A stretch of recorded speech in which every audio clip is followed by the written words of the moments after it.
You are listening and watching to a very special podcast. Hello, everyone. It's me, Catherine Donovan. Okay, so today I want to talk about something really, really important that you guys should know. Okay, so I never got the chance to mention about DWC.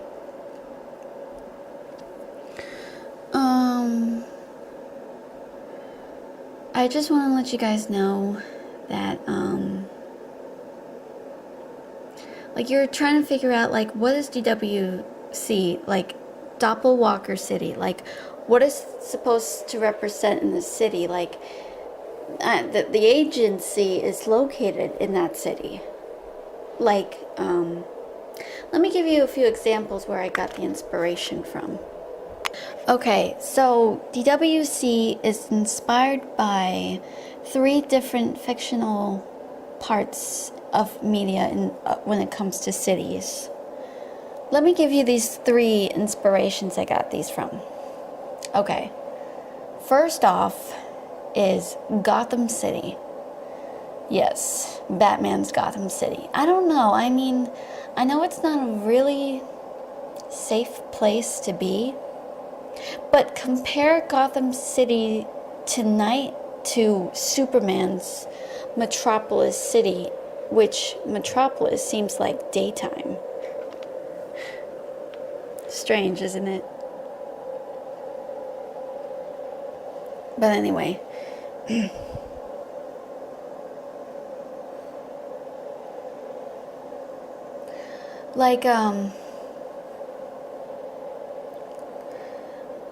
At night for DWC, the monsters come crawling in. And we're not talking about just burglars, or we're not talking about creepers or even other dangerous people, but we're talking about the infestations. And yeah, these guys are the worst of the worst in my anime crossover story. You're probably wondering, how are they the worst of the worst? Simple.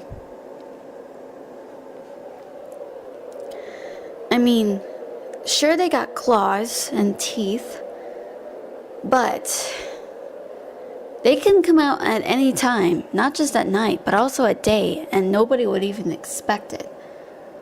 So how is this related to the Gotham City? Well, it's so dangerous. They come at the daytime, but they're easily spotted at daytime.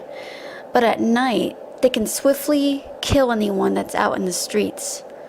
So people know that they are hidden somewhere, but some others just don't believe they exist. So it's a really lose-lose situation. And some people think they can't do anything but protect themselves. That's where the agents of Evermore come into play. And also their allied forces. The people from the different worlds, of course. So that's where they come in and get the job done. Simple as that. So yeah. Now the second one, of course, I mentioned is Metropolis. Yes, Superman's Metropolis City, where Superman, aka Clark Kent, aka Kal-El, lives there currently.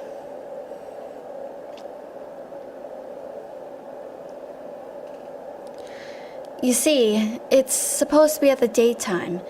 It looks like a wonderful city with blue skies and people are bustling in and about around. There's also just folks that are just coming by, stopping by, doing this, doing that sort of thing.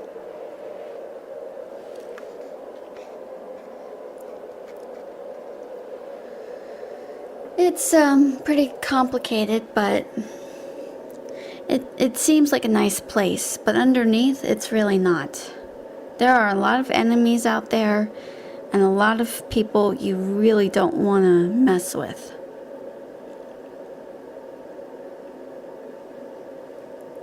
But just because it's like a huge city of DWC, there's also some sites like villages, and not like old villages, but let's say I'm getting some inspiration from the current place I lived in, Michigan City, Indiana.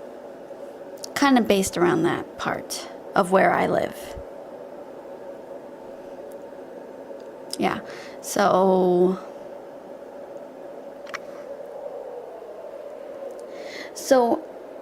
it is kind of like that. Like, enemies can come at the daytime, nighttime, doesn't matter, but they can easily spot infestations, and it's pretty crazy just to hunt them down.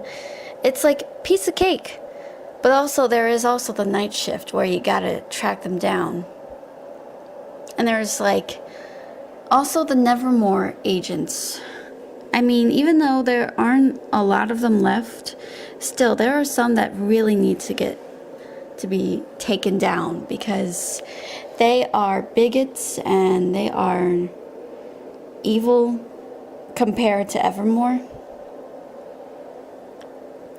And also, it gives a perfect opportunity to just look into the world. DWC has a little bit of elements of Metropolis and Gotham. Now the third one, my third inspiration, came from Marvel's take on New York. Of course, Gotham City is in New York, but it's more in the Manhattan part. Of course, there is also New York. That's where X-Men, Spider-Man, and a lot of other Marvel characters live, including the infamous Jessica Jones, too.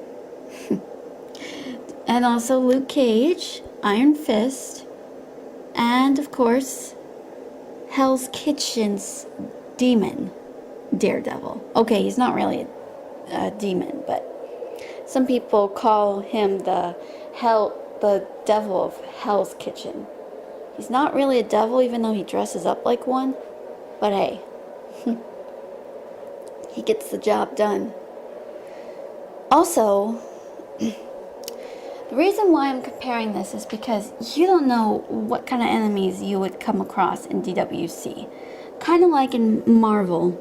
Like, it starts off an ordinary day, just like Metropolis and Marvel's New York City, where you look around and you're just doing what you usually do, and then all of a sudden, trouble is at hand. Same with in Gotham City.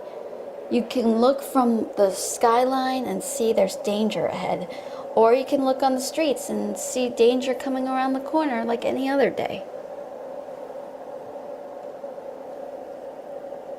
It's such a troublesome, but still, it gives the agents something to do.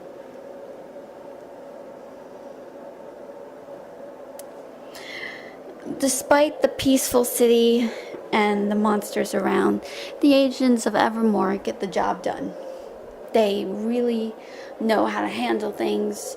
They are not afraid of taking risk, but also they have a lot of reasons to be part of this agency. Kind of like how superheroes have reasons, their origins, and why are they helping people. I mean, I know some people would think, oh, like, why do superheroes have to have dark backstories? You know, I don't know, but I think it just tells the story, because, like, some people go through really bad experiences, so it's not always going to be a happy, giddy one. Sorry to say. I mean, being a superhero and all is not always going to be sunshine and rainbows. There are some tragic backstories. But also, if you look at it closely, you can see that they're trying to do good. Even though there are some anti-heroes that are just doing the job because, well, either they're hired to do it, or they're being paid to do it, or maybe they're not getting paid to do it and they're just doing it because they have nothing else to do. But they are seen as good people, and sometimes anti-heroes show a bit of sympathy and kindness to others, even if they have their dark, brooding background stories. And I want to get away from the city talk and just maybe talk a little bit about the characters a bit. Like, I don't want to go into too much detail, even though probably I might have talked about it a lot. However, I do want to say this.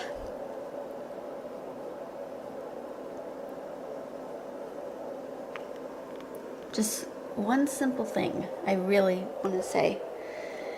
The agents of Evermore are like the superheroes. I mean, sure, they got normal lives to live in, sure. And some of the allies they gathered from the other worlds, these allies are allowed to go to their own worlds and do whatever business, so people won't have to wonder where the hell did they go. They are still allowed to do that, so no worries. But they can always come back to DWC once they finish up on what they're doing. So I just want to make that clear, just in case if you guys are wondering.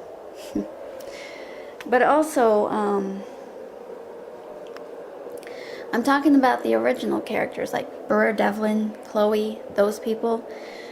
They not only have to do what agents do, but they also have to just do the right thing.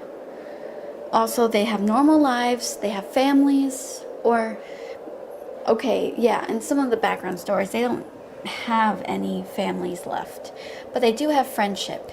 And sometimes the agents are actually friends with one another, and sometimes they'll go hang out somewhere, or they'll be like, hey, you want to get something to eat, get a drink or something, that sort of thing. They go out to their normal lives, and they want to try to live a normal life for a while until they are called back in for the agency.